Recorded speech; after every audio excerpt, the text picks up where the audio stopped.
Apple के मालिक Steve jobs की जब मृत्यु हो रही थी ना, तो उनके तकियों के नीचे एक फोटो मिलता है और वो इंसान आप मानेंगे नहीं भारत के होते हैं, जिन्हें लोग नॉर्मल इंसान नहीं बल्कि बजरंग बली का अवतार के नाम से जानते हैं। वह थे नीम करौली बाबा। स्टीव जॉब्स ही नहीं बल्कि मार्क जुकरबर्ग, फिल्मी सितारे और बड़े बड़े कलाकार उनके भक्त थे। हार्वर्ड यूनिवर्सिटी के बहुत बड़े प्राचार्य उनके इस तरीके से भक्त थे कि वो आकर नीम करौली बाबा ही रहने लगे थे।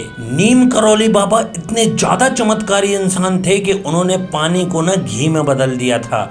आप भरोसा नहीं करेंगे, एक रात तो ऐसा हुआ कि वहां पर अटैक हो गया और नीम करौली बाबा के ऊपर 5000 गोलियां दागी गईं, बट एक भी गोली उनको नहीं लगी थी और वह 5000 गोलियां उनका कुछ भी नहीं बिगाड़ पाई। एक बार की बात है, जब नीम करौली बाबा ट्रेन में सफर कर रहे थे तो टीटी ने उनको उतार दिया। आप भरोसा नहीं करेंगे, ट्रेन वहां बंद पड़ गई और फिर चलना उसने बंद कर दिया।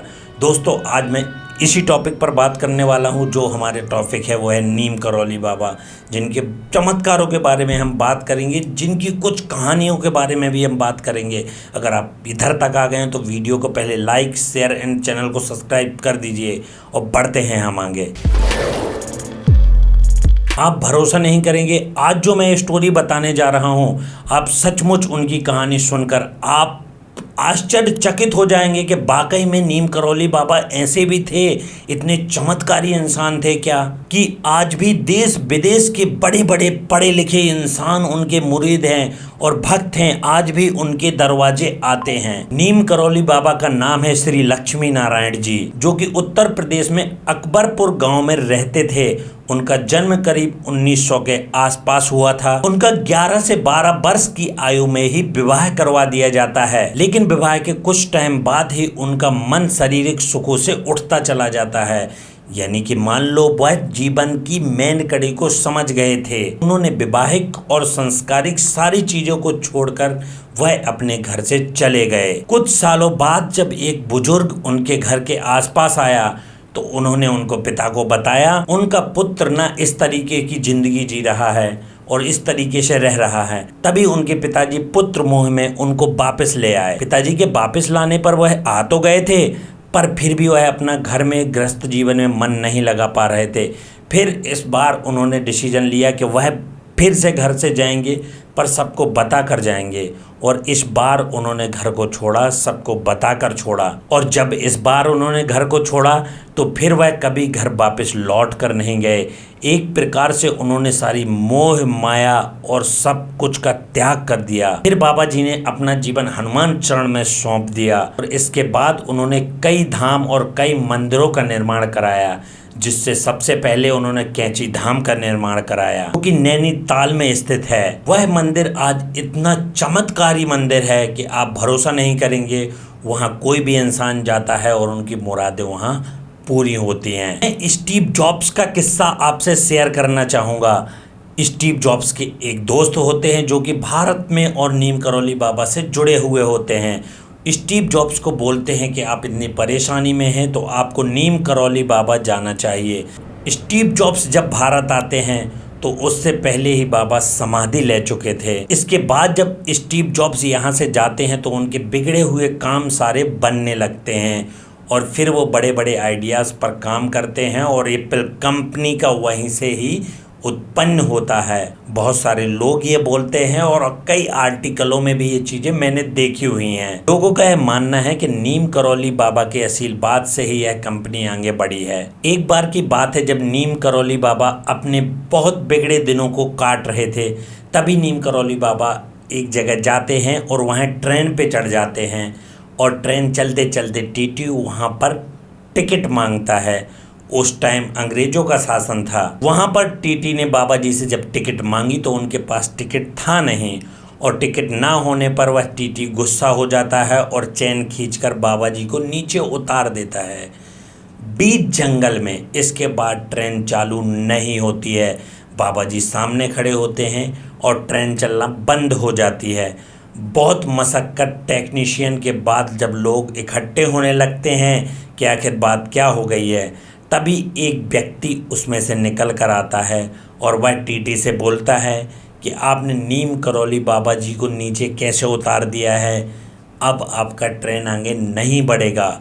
अगर आप चाहते हैं कि ट्रेन आगे बढ़े तो बाबा जी को पहले ट्रेन पर बैठाइए, इसके बाद ही तत्पश्चात ट्रेन आगे बढ़ेगी। सभी लोग ये डिसीजन लेते हैं कि बाबा को मनाएंगे, बाबा से हाथ जोड़ते हैं, विनती करते हैं। सभी बड़े बड़े अधिकारी विनती करते हैं कि आप ट्रेन पर वापस बैठ जाओ, नहीं तो हमारी ट्रेन आगे नहीं बढ़ेगी। तब बाबा जी एक शर्त को रखते हैं।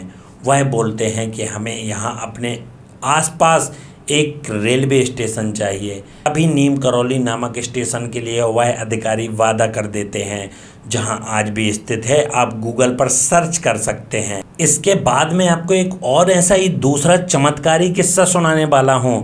एक बार की बात है जब नीम करौली बाबा के इधर भंडारा हो रहा था। लाखों की तादाद में श्रद्धालु वहां जुड़े हुए थे। श्रद्धालुओं का संग बढ़ते जा रहा था और नीम करौली बाबा के इधर बहुत बड़ा भंडारा चल रहा था। अब वहाँ भंडारे में प्रसाद बनता है और प्रसाद बनते बनते वहाँ पर घी खत्म हो जाता है। जब घी खत्म हो जाता है तो लोग वहाँ घबरा जाते हैं और बोलते हैं कि अब हम अपने भक्तों को प्रसाद कैसे खिलाएंगे। यह बात बाबा जी के पास पहुँचती है। अभी बाबा इशारा करते हैं दो लोगों को और अपने पास बुलाते हैं और बोलते हैं, बेटा आप छिप्रा नदी से जाकर पानी को भर कर ले आओ। तब वो दो चार लोग लेकर नीचे जाते हैं और छिप्रा नदी से पानी भर कर लाते हैं। और आप भरोसा नहीं करेंगे, जब वह पास आते हैं और वह डिब्बे खोलते हैं तो उनमें घी बन चुका था। तो उसी टाइम लोग देखकर नीम करौली बाबा और हनुमान जी के जयकारे के नारे लगाने लगते हैं। अगर आप इस घटना में भी यकीन नहीं करते हैं तो एक घटना और मैं बताता हूँ। नीम करौली बाबा के मित्र होते हैं जो उनका बेटा ब्रिटिश सरकार का 7 दिसंबर सैनिक था, भूटान में तैनात था और युद्ध काफी टाइम से चल रहा था। तब बेटा वापस उनका नहीं आता है और परिवार वाले चिंतित रहते हैं। वह लोग बहुत ही ज्यादा दुखी रहते हैं और यह बात बाबा जी को पता चलती है तो बाबा जी उनके घर पहुंच जाते हैं। लोग परेशान हो जाते हैं कि वैसे तो बाबा जी आते नहीं, लेकिन आज कैसे आ गए। तो बाबा जी बोले, बेटा मुझे भूख लगी हुई थी, मैंने सोचा कि मैं खाना खाऊं, और वो आ जाते हैं। खाना खाने के बाद बाबा जी बोलते हैं, मेरा समय हो गया है सोने का, और वह उनको एक कंबल देते हैं बाबा जी को और बहुत अच्छी तरीके से सुलाते हैं। जब बाबा सो जाते हैं तो थोड़ी देर बाद वह दर्द से कराहने लगते हैं, क्योंकि उनका जो बेटा वहाँ युद्ध कर रहा था, गोलियां खा रहा था और बाबा उन गोलियों को इधर अपने शरीर पर झेल रहे थे। बहुत ज़्यादा दर्द सहते हैं बाबा। यह आवाज़ सुनकर परिवार वाले बहुत ज़्यादा चिंतित हो जाते हैं और परेशान रहते हैं।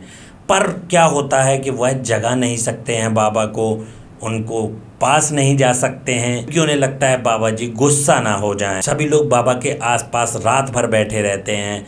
जब बाबा सुबह उठते हैं तो अपना कंबल फोल्ड करते हैं और फोल्ड कर कर दे देते हैं कि इस कंबल को आप खोलना नहीं और आप जाके किसी नदी में इसका विसर्जन कर दो। और बाबा कह जाते हैं कि तुम्हारा बेटा 1 महीने बाद घर वापस आ जाएगा। 1 महीने बाद जब बेटा घर वापस आता है तो वह एक ऐसी बात बताता है जिससे घर वालों के पैरों के तले से ज़मीन खिसक जाती है। वह बोलता है कि 31 दिसंबर की रात को जब हम लोग सो रहे थे तब हमारी टोली पर बाहरी सैनिकों ने हमला कर दिया था और वहाँ गोलियों से छल्ली करने लगे थे हमारे दोस्तों को। हमारे सारे साथी वहाँ मर चुके थे। मैंने ये सोच लिया था कि मेरी भी आखिरी रात है और अभी यहाँ मारा जाऊँगा इनकी गोलियों से। पर मेरे साथ एक आश्चर्य बात होती है कि मुझे कोई भी गोली नहीं लगती है। इधर उड़ती है उधर उड़ती है और मुझे एकदम समझ में नहीं आता है कि मेरे साथ क्या हो रहा है। सभी सैनिक वहाँ मर गए थे लेकिन वह बच्चा बच चुका था। बच्चे ने बताया कि मुझे लग रहा था कि कोई अदृश्य शक्ति जो सारी गोलियां झेल रही है मेरे सामने खड़ी हुई है और मुझे बचा रही है। अच्छा, अब इसके बाद एक और किस्सा मेरे पास है। ये एकदम सच्ची घटना है, आप इंटरनेट पर सर्च कर सकते हो। मेरे पास एक और खबर है। जब फेसबुक कंपनी नीलामी की कगार पर आ चुकी थी तभी मार्क जुकरबर्ग को भी एक जगह से पता चलता है कि नीम करौली बाबा जाएंगे और वह नीम करौली बाबा का आशीर्वाद लाने से सारे उनके बिगड़े हुए काम बन जाएंगे। तभी मार्क जुकरबर्ग भी वहां आते हैं और वह चीज़ वह मोदी जी के साथ एक इंटरव्यू में भी बताते हैं। मार्क जुकरबर्ग वहां आते हैं और वहां आशीर्वाद लेके फिर वापस जाते हैं। इसके बाद उनकी फेसबुक कंपनी दिन दोगुनी रात चौगुनी तरक्की करती है। आप लोग इन सारी बातों को इंटरनेट पर सर्च कर सकते हैं, आपको कहीं में कहीं इन चीज़ों का जिक्र जरूर मिल जाएगा। बाबा ने वैसे छोटे छोटे मंदिरों का निर्माण तो बहुत कराया है, लेकिन दो मंदिर जो मेन है, एक है नीम करौली बाबा जो नैनीताल में स्थित हैं और दूसरे जो वृंदावन में स्थित हैं। बाबा जी हर समय राम नाम का जाप किया करते थे। लोग कहते ही नहीं बल्कि मानते हैं कि वह स्वयं बजरंग बली का रूप थे जो हमेशा राम धुन में सने रहते थे। ऐसे तो बाबा जी के चमत्कार की बहुत कहानियां हैं, पर हम उनको सिर्फ यहाँ नहीं बता सकते। हमारी टीम उन पर बहुत ज़्यादा काम कर रही है और विचार कर रही है। हम बाबा जी के इधर कैची धाम जाने का प्रयास कर रहे हैं। हर एक चीज़ से आपको रूबरू कराएंगे। छोटी से छोटी चीज़ बाबा जी की आपके बारे में ज़रूर बताएंगे। हमारा भी चैनल मोनेटाइज नहीं हुआ है। अगर आप लोग चाहते हैं कि हम बाबा जी के बारे में और जानें और प्रयास करें, छोटी से छोटी जानकारी आपको दें और आप अपने जीवन में सफल कैसे हो सकते हैं, कैसे बाबा जी का आशीर्वाद पाएँ, तो हमारी टीम को सपोर्ट ज़रूर करिए। ये हमारा UPI और QR नंबर है। हमारी टीम को आप सहयोग कीजिए ताकि हम उस थोड़े से पैसे को लगाकर बाबा जी पर बहुत अच्छे वीडियो बना सकें। हमारी टीम जाके रिसर्च करे और सारी आपको उचित जानकारी आप तक पहुंचाए। अगर सहयोग रहेगा तो हम निश्चित तौर पर बहुत अच्छी जानकारी आपके साथ साझा करेंगे। मेरा नाम है खेमचंद्र और आप जुड़े रहिए द न्यूज़ एम्पायर के साथ। चैनल को सब्सक्राइब करिए और अपने दोस्तों में शेयर ज़रूर कीजिए। धन्यवाद।